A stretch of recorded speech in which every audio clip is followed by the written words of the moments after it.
Well, now the teams are leaving their hotels, and in fact Watford have been staying right in the centre of the town.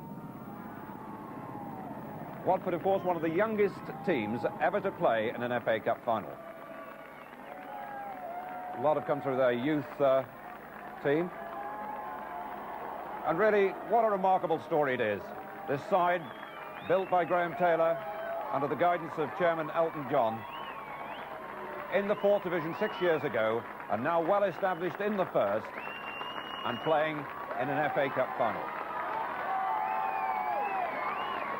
On their way, in fact, to the club's first ever FA Cup final.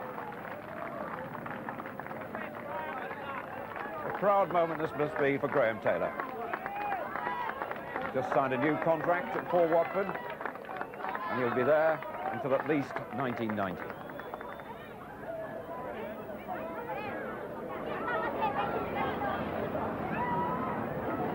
Watford, well, the nearest they've been to Wembley before was way back in 1970, when as a 3rd Division side they reached the semi-final, only to lose to Chelsea, who went on, of course, to win the cup.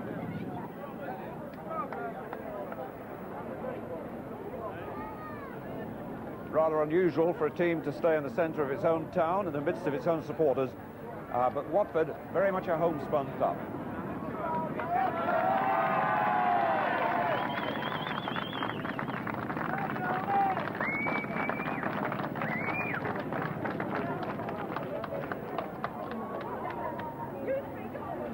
Clearly, a lot of those supporters will be lucky enough to have tickets and will be following the team on the short trip to Wembley. It's not very far.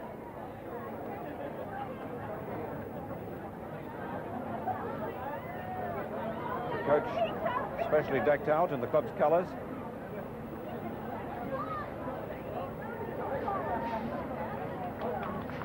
And known, of course, as the Hornets. And I'm reminded of that with the noise of the Hornets behind this model aeroplane display.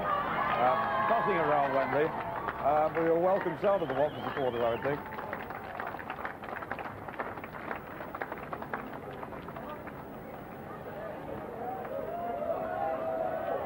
By the way, we'll be joining Bob Wilson live on the Watford coach on the journey to Wembley to hear from some of the players very shortly.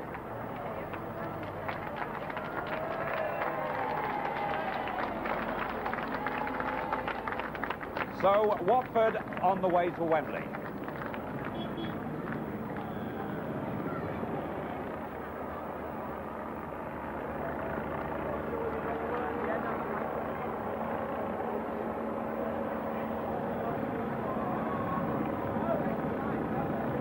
Graham Taylor determined to enjoy this day. He said, I've never achieved it as a player, so this is something I'm thoroughly going to enjoy as a manager.